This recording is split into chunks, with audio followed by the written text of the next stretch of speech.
at this conference. So they've been patiently waiting on the waiting list, and to no avail, you all came. They didn't get a space. So for that reason, I ask you to please take everything from this conference, metaphorically, not actually, and take it away with you and share that amongst those people that you're representing today. We hope you're learning as much from each other as you have done from those delivering sessions today.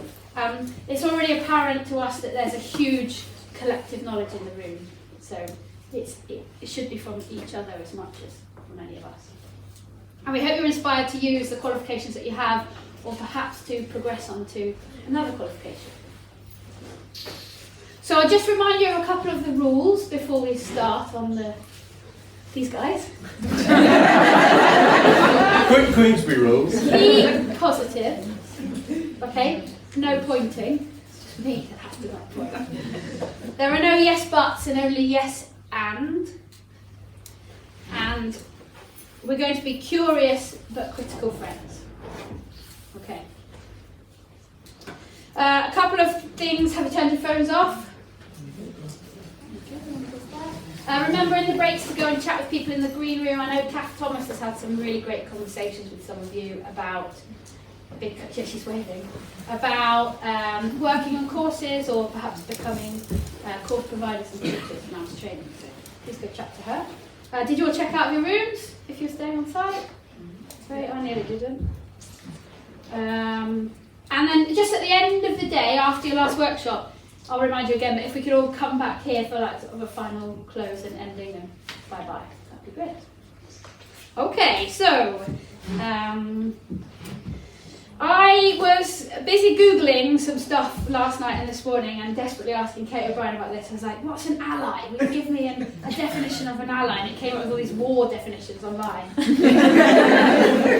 But I found on the Institute of Outdoor Learning website, there's a paper called Insights and Recommendations from the Raising Our Game webinar series in 21, that amongst other people Kate was part of, and she wrote this paper.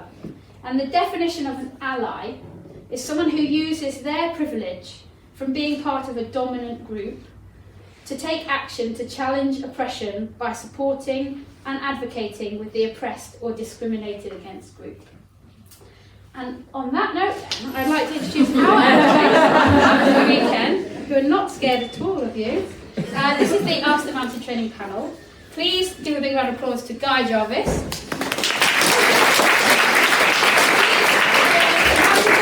Executive Officer, and Jerome Cousins is Chief Exec of all of Mountain Training.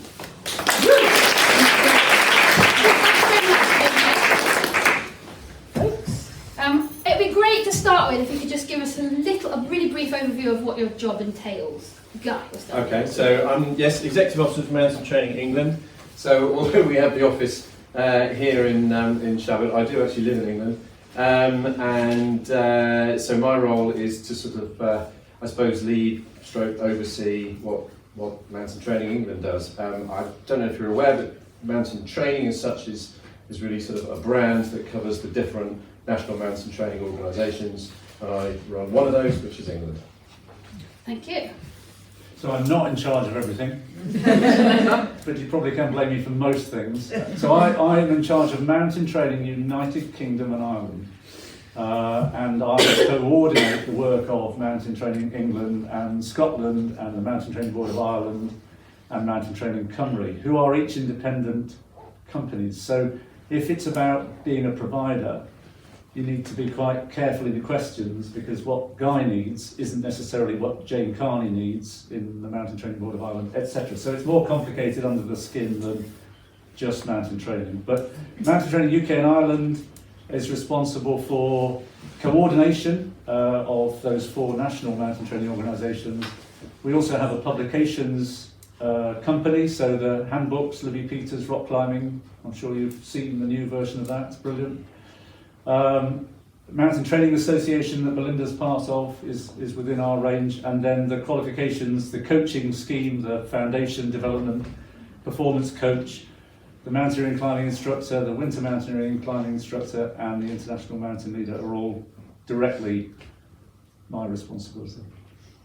And a little bit of international stuff with the UIA and the like. Great, thanks, John. Maddie, can you put the screen on? Is that okay for a sec? So, Guy, behind you on the screen in a minute, I hope, is the Mountain Training England Gender Equality Strategy. There is. Is it? Oh, it's going to be. Will be. Just give us a bit of time. Warm up. So we'll put that on the screen for you. We'll turn it off afterwards because it blinds Guy. He can't see you, which maybe is better. So can you start off telling us, Guy, why we need this strategy? Oh well, yes, that's pretty. I mean, very at its simplest, because we want to raise participation both with women on our schemes and therefore getting through and being successful, but also looking inward as well and making sure that our own organisation is fully representative of the population. And so that includes our providers and our board and our staff. Great, thanks. I think amongst the room there's been a few questions planted, have there? Does anybody want to ask their question? It might not be your question, it might be their question, so you can't, target them if it's a scary question. Anyone got a question there at the front? Yeah, go ahead. Is there a strong negative reaction from groups or individuals in response to women's only courses and conferences? This person's written, I sometimes hear, oh well, where are the courses just for men? It doesn't seem to be generally recognised among men how many barriers there are for women in this industry. We're not anti-men, we're pro-equality. I'm not aware of any negative reaction to this event. This seems a very welcome event, and I haven't heard a thing about it. I've personally had comments from guys at home. Have you? Yeah. Yeah. Okay. I mean, my response is that the men get plenty of men-only courses. Happening all the time, even every weekend. So what? Yeah. I regularly come and talk to training mountaineering and climbing instructor courses that happen here at Plas Brenin, and it's a regular thing to walk into a room and meet 8 white men of a certain age. That's pretty standard. So Guy's quite right. There are plenty of men-only events happening all of the time. So I hope that answers the question. I mean, there are negative reactions, of course there are, and I suppose the most striking one that I had was, must be about 4 years ago now. We didn't have a strategy, but we understood that small interventions might help, and therefore we wanted to see whether we could help improve the number of women that went through the mountaineering and climbing instructor scheme from trainee to completion. So gave Libby the task of contacting every woman that was a trainee to see whether or not they could have a productive conversation to help them along the way. And she did, to half of the people that she got in touch with. They had good conversations. It's not fair. I've learned through, I hope you've all seen this brilliant piece of work from Bangor University that Will Hardy did for us. I don't do statistics anymore because Will sort of drilled that out of me. He's good at it and I'm not. But the amazing thing that happened that year was, I'm going to misquote the numbers now, but the simple one is all the women passed. The men didn't do so well. Now you can't say that was Libby's doing, because it wasn't the same people going from training to assessment that year, but it was a little tiny piece of help. And I was honestly shocked by the third-hand responses that I heard from some men about that micro intervention and how dreadful that was of us to be even trying to do something like that. I would have loved to have found those individuals and spoken to them, but it was a third-hand reference that I got. But I was appalled by some proper dinosaurs kind of reacting to that kind of thing. So I think also you have to address the need, and if women want to be trained, assessed, or have conference together because they want to discuss particular issues that are pertinent to them, absolutely, why not? What you can't do is then say, oh well, then what we'll do is we'll, for instance, chuck a load of money at you to make it easier for you, when that's probably not the main issue, the main barriers, because that's when, in this case, the men would say that's not fair. But it's not unfair to be sitting here discussing about matters that matter to you. And if the men want to have a men's conference because they've got some things to discuss just as men, they can come and ask us, but we haven't had any interest yet. Good answer. Thanks, Guy. Katrina. Oh, yeah, go on. Sorry, can I just ask a follow-up question? You mentioned just then that you quite often walk into training rooms and they are all men. Do you have a discussion about gender equality in those rooms? Yep. And how does that feedback loop then work? How do you mean feedback loop? I mean, we will always, I will always point out, if I go into a room like John described, and you've got, you know, 1 or 2 females and the rest are all male, we'll point that out and we'll say, you know, this is an issue for us because we're not representative, and then often a little discussion will ensue. Is that what you meant by feedback loop? How does those discussions feed back into your implementation of your strategy? I guess that's what I was. Well, the strategy's going on regardless, but it's because we've been observing those disparities, as it were, for such a long time that we've come up with the strategy that we have, and we do want to address that. I mean, what happens sometimes is a discussion about why those ratios are as they are and why they are not reflective of participation, because that's the key issue, and therefore what barriers and filters have literally filtered women out on that journey to getting to that course. So that can be very interesting for everybody who's there. But we've been gleaning this sort of information from a wide range of sources, research as well. As I say, that's what's informed our strategy. I reckon there were 3, that last session that I did, there were 3 kind of bits that the conversation turned to. One was EDI training for those people so that they could, in their careers, be as inclusive as possible. So there was a conversation about that. Secondly, you'll slightly be surprised, but it was kind of from them, woe is us. We're men, we've got no chance in getting your approval, because for MTE right now, there's lots of emphasis, quite rightly, on wanting to diversify in terms of the workforce. So for a lot of them, they're going, I'm never going to get your approval. And I encourage them to have more conversations about that, but there was a degree of understanding or acceptance there from them. And then thirdly, there is a kind of ongoing conversation about whether or not that qualification might adapt in any way that might enable more different people to access it. So yes, there were lots of things that come out of those kind of conversations.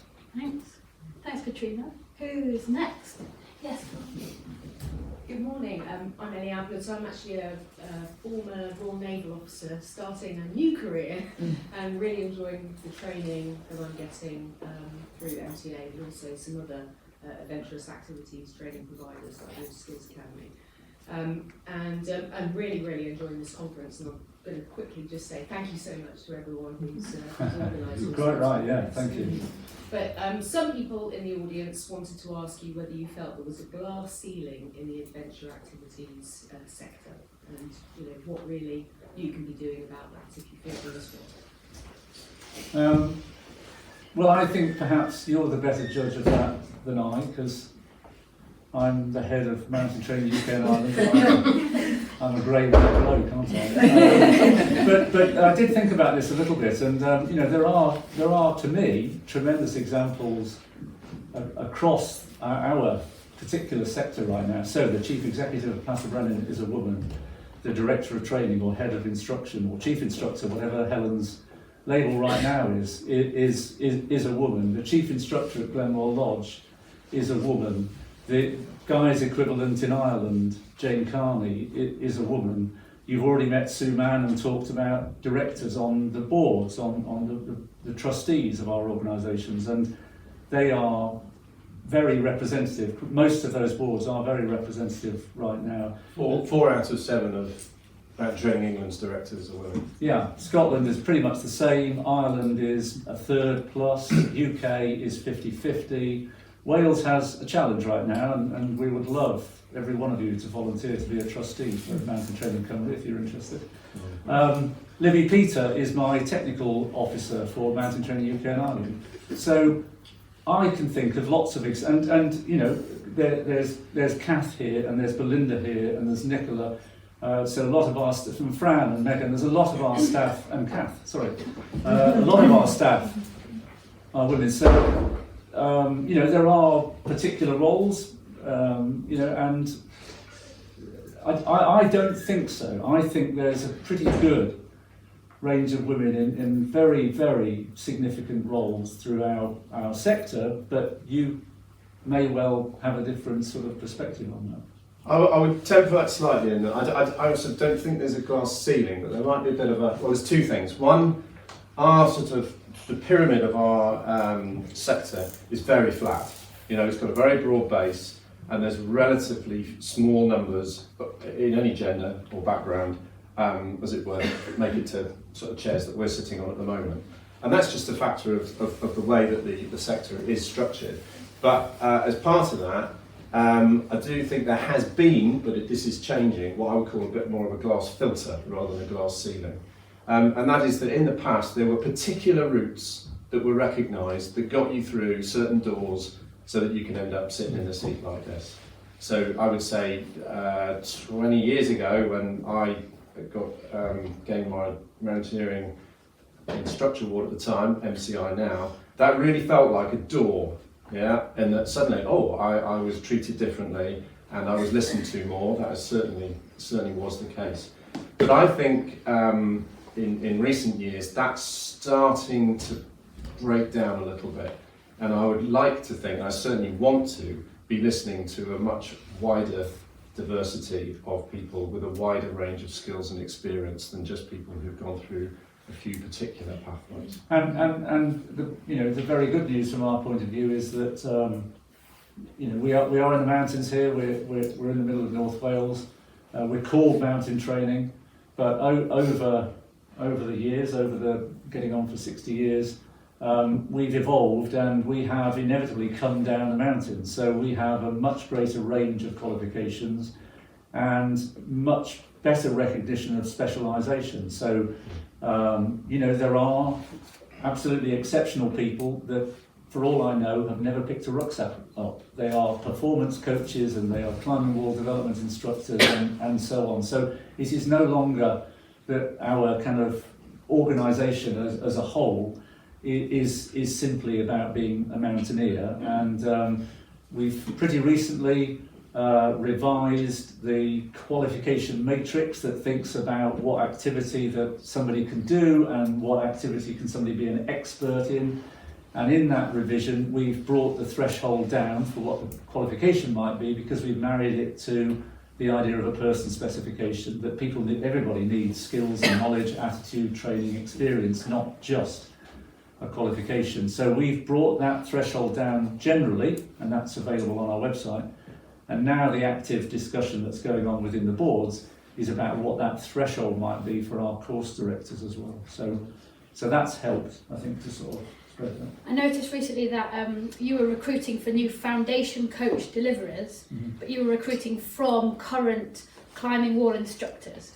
So I was surprised by that, because I always see it in the Association Mountaineering Instructors adverts, and I was like, oh, you're recruiting from a different demographic, and I thought it was excellent. So and we got absolutely brilliant people from flat lands, from Norfolk, wherever that is. It was brilliant. No, we got some fantastic, very different people. Yeah, it's really good, different, isn't it? Just to add one thing, I think we all can help ourselves here by being careful with our language, because you know, people are always nervous when there's change, particularly in relation to maintaining standards, which is very important to us. And I would be careful about, you know, lowering thresholds and using terms like that, when really I think what we're doing is broadening the scope of what we're recruiting from. I think that's very important. And just because you have one qualification or one set of experience as opposed to another doesn't mean that, you know, you belong to a higher threshold group or what have you. It's just about the breadth, and what we're trying to do is recruit a wider base of talent than perhaps we have done in the past.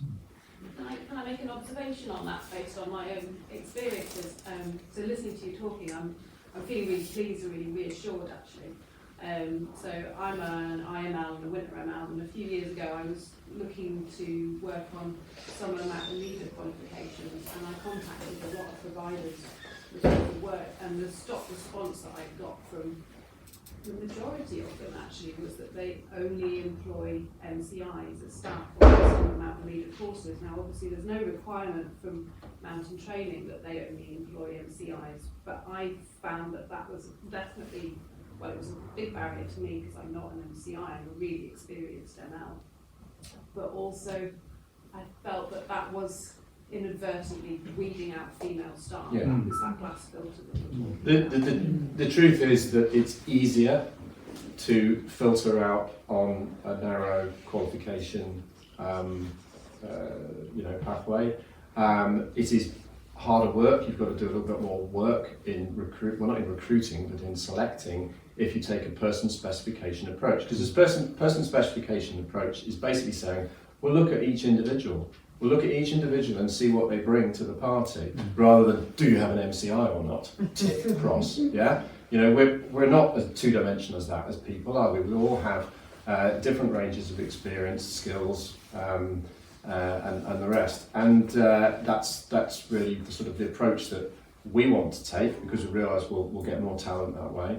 And I think it'll take a while to filter through all the way down that actually that's something that is desirable. Because what I don't want to get across is that we're trying to sort of tip the balance slightly, so it's or even redress the balance to say therefore it will benefit these underrepresented groups a little more. No, it's not just about that.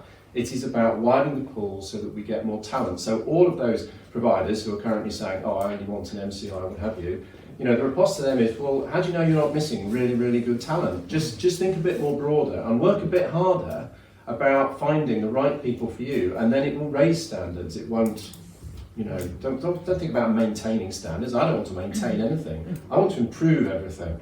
And therefore, if you're going to make changes, you have to do things differently. And I think that's the thing. I'm tired of just talking about it. You do need to actually change a few structures so that things work differently, and then you'll get different and hopefully better results. Keep trying, because we'd welcome you to be. Yeah. I am now working on ML courses. Good. But you have to travel to the Lake District to do that. Yeah, I do. From Aaron. I do, yeah. But I'm also hoping to become a course director soon as well. So. Okay, good. You're preaching to the choir here, unfortunately, aren't you? Yes, but equally, Yeah. you can go out and sing to the others out there, because we need to get this sort of ethos out there that this is all about seeking and recognising talent, and don't just get totally focused on a qualification as opposed to being qualified to do the role. Yeah. So hopefully you can now go and apply and say, oh, but what about me? Yes, go on. Thanks. Yeah, I'm just going to pick up on that. So I did my ML training and assessment last year. Lucy was one of the trainers, and she was by far the best thing throughout the whole experience. So I'm used to climbing mountains with guys.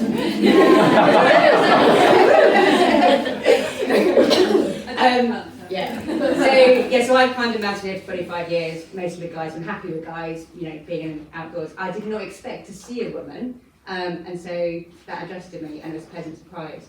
So I want to feed that back. That different experience is great. The question is, so I love what you're saying, and all the work that's happening. How much are you pushing it down and saying to others, okay, you have to consider this? Because you're very well the leadership, in a closed room saying that. Is it being broadcast to people? Yeah. Well, we've got to be.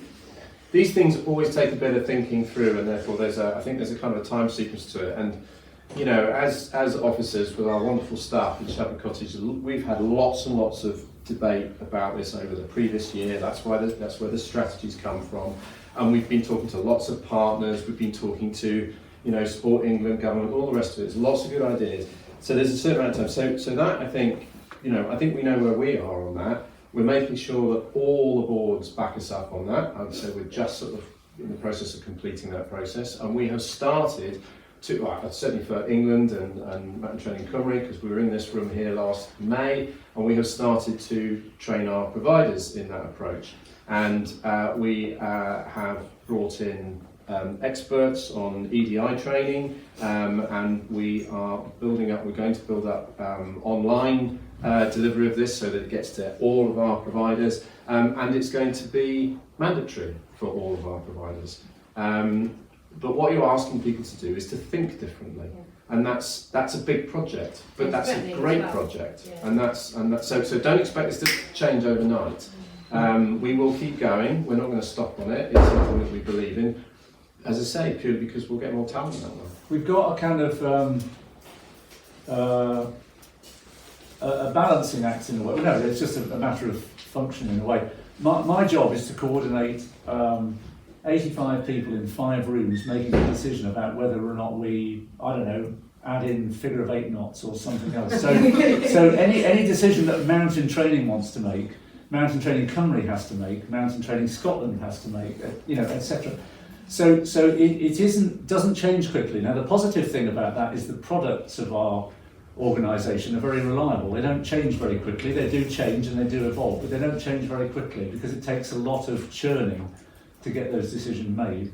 But I would say there is, collectively there is a lot of will to do just what you've described, but it's, individual journeys for decision makers that are dispersed, and sometimes it's the same organisation in 4 different rooms having 4 different opinions, which is a sort of challenge for us to deal with. But yeah, I would say it is, as Guy described, we're getting there.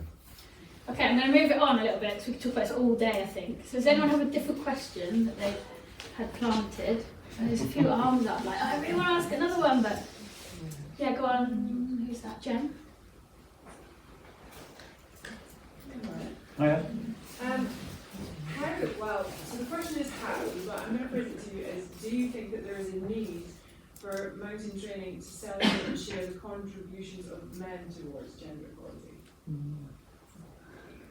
Do we think there's a need to celebrate? Sorry, could you just repeat that again so I get it absolutely right? Do you think that there's a need to celebrate and share the work men are doing towards gender equality within mountain training? So like the allies. Oh, got you, yeah. Yes, I think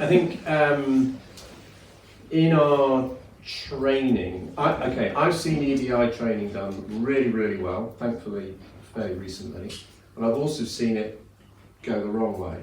And it goes the wrong way when men feel excluded, especially if they feel blamed, because of course that just puts people's backs up. So I think the concept of allyship is really important, and I think that men obviously have as much to do about sort of, emancipation for women as much as women do, because it is a dynamic, isn't it? And so you're quite right, in our sector, it's just as important, some might argue more so, that men need to understand and celebrate this approach. Yeah, because we don't want resistance, do we? We want, and also we don't want them to feel threatened.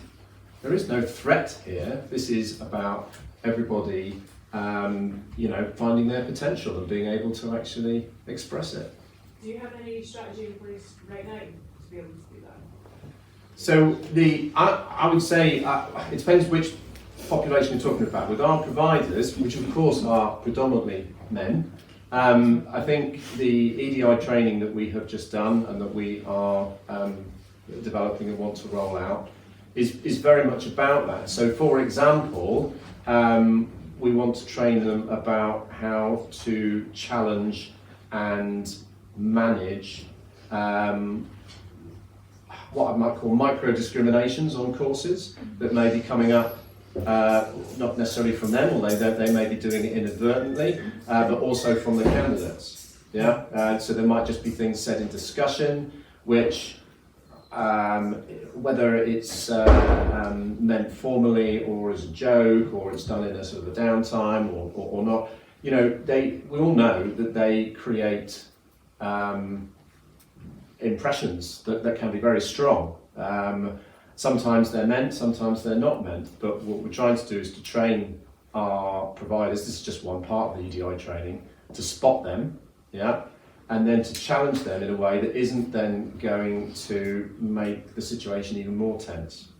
So yeah, it is a kind of allyship training, I suppose, but there are skills needed to do this.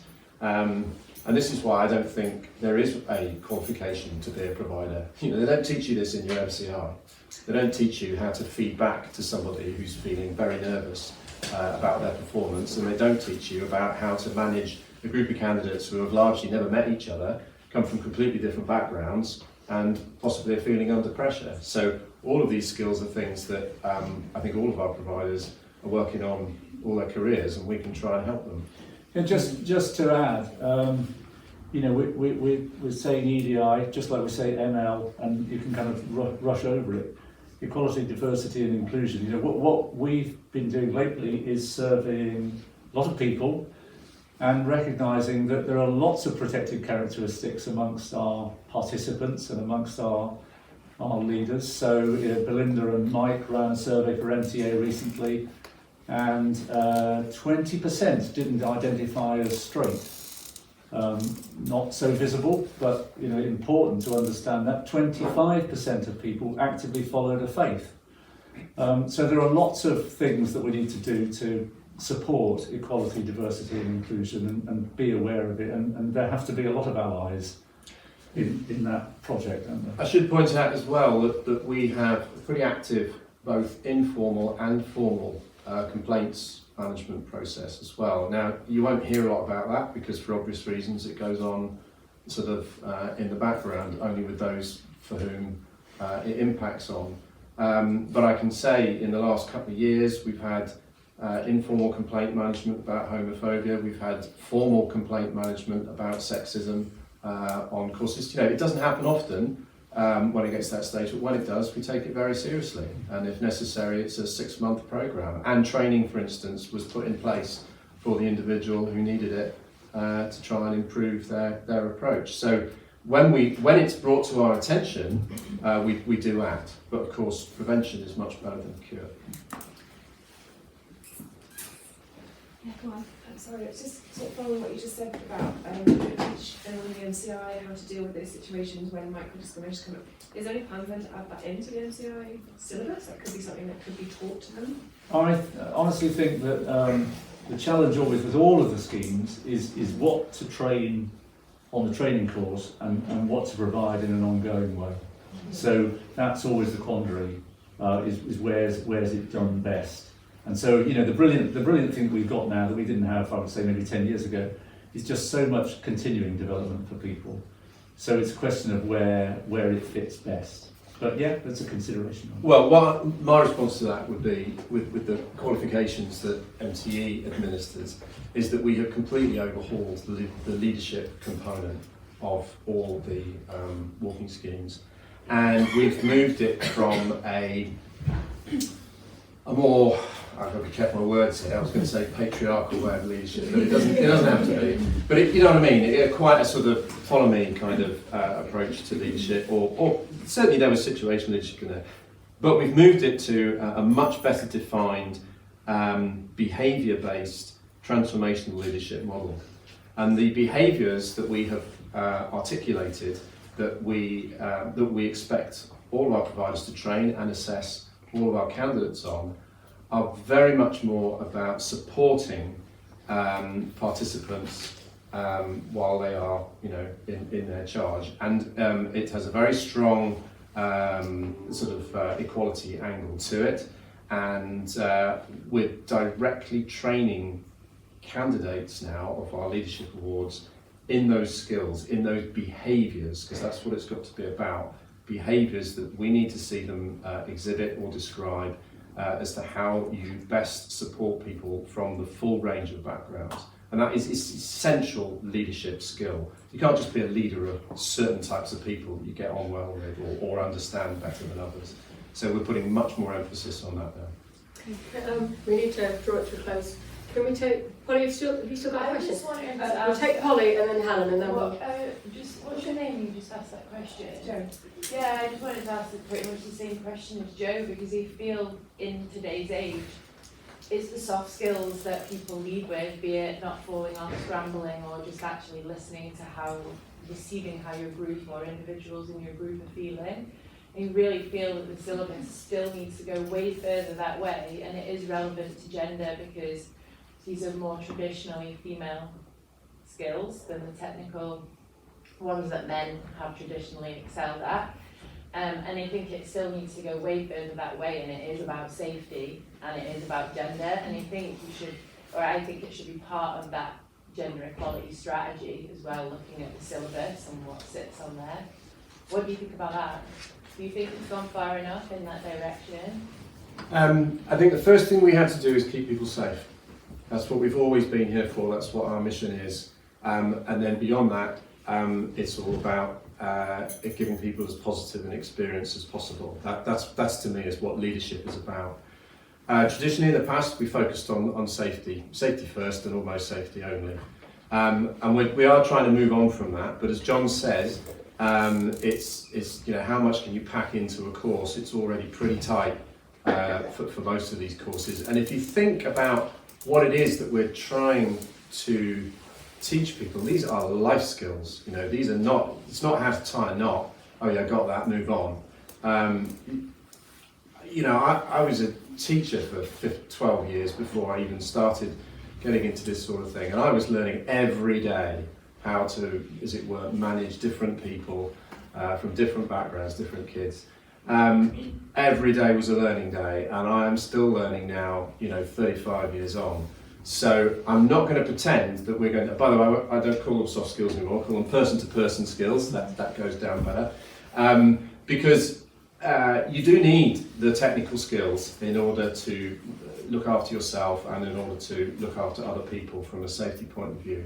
But those person-to-person skills, they are life skills. You spend your entire life working on those, improving those, developing them. I still am now, and I know everybody in this room will be, and everybody that we train do. So we make a very big emphasis on CPD to do with that. And I think also, there's a time when you're ready to learn those as well. I think you do need to go out and actually practice some leadership and also get your technical skills honed so you don't have to think about them so much, and then you're ready to come back for more training on those person-to-person skills. And as I say, that's a 30, 40 year journey in my book. Great. Helen's have we got time for one more? Yeah, we have. Helen, did you have a question? Yeah, hello. Thank you very much for so far. I think it's been really interesting, and I think your questions are going to be far more interesting than mine. Firstly, I would say that women in leadership roles, just saying you've got women in leadership roles, isn't necessarily saying you're doing a good job. Organisations tend to respond that way by, look, you've got women in leadership roles. I would say that's not necessarily an indication that you're progressing. I think looking at your membership body and the conversion numbers is a way of looking at progress from a structural perspective. So kind of linking to that, we're talking a lot about selection and leadership selection, something that I used to be and do a lot of, and kind of development of as a behavioural framework to assess against. So I was wondering, once people have gone through that qualification and they've met those particular areas of competence that you've identified, how then are you continuing to assess that? So if you're bringing in an equality strategy and you're bringing that in as something that you're assessing as part of your core behavioural skills, how then are you going to continue? So you say you've got a complaints policy, but my view is that obviously as you said, you're constantly learning and you're particularly in different contexts. So is there a way to continually assess that and assess those behavioural skills around dealing with different people, and at what points on a journey? So obviously once you've done your various qualifications, you just go off and do. So I was just wondering, are you focusing on that in terms of the accountability piece? Because you can say that you assess, but actually in order to change behaviour, not just from top down but bottom up, you have to set some accountability boundaries. So is that something that you're thinking about? Is that something that's happening? Because ultimately it sounds like there's lots of decisions and really great stuff happening up here, but actually there's a membership which is, well, we're not sure about this. So what kind of accountability measures are what we have now is awarding bodies that qualify people, and we can't revoke them. So we qualify people, and we've been qualifying people since 1964, and we have no mechanism for revoking anybody's qualification. So somebody passed something in 1964 or in 2022, and we can't take it back. So is that even if somebody acts by discrimination, goes and if somebody subsequently falsifies a further qualification and we find out about it and we're infuriated by it, we can't do anything about it. So the method that we've had is to issue qualifications, and those qualifications can't be revoked. So employers need to understand that. There are options to be part of a membership organisation, to be a British Mountain Guide, an Association of Mountaineering Instructors, the British Association of International Mountain Leaders, and the biggest one, of course, is Belinda's, the Mountain Training Association. So employers would do well to think about employing people who are members, not just who are qualified, but back to a lot of what we've been talking about here, employers, of course, always think about person specifications, and so, you know, one would hope that they're discerning about who they employ and how they use them. But in this day and age, of course, there are a lot of people that operate independently, and therefore it is for the public to be discerning in those situations, and that's about us sort of trying to promote the associations over the qualifications on their own.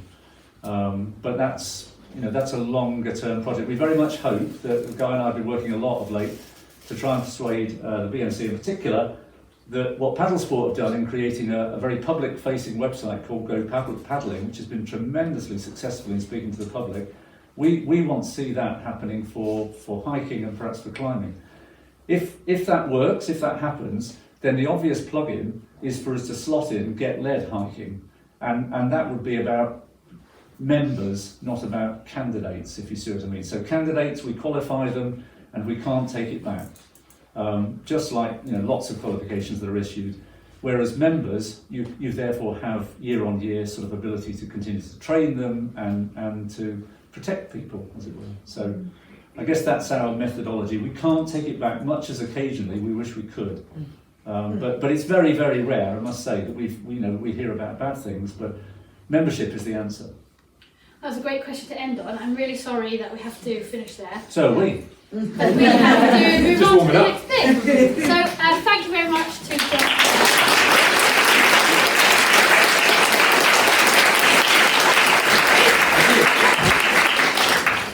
we're going to go straight on to the next thing now, which is the challenging sexism in the outdoors. You're going to go out and have a photo? Oh, too late. Okay, afterwards. Okay. Right. Yeah.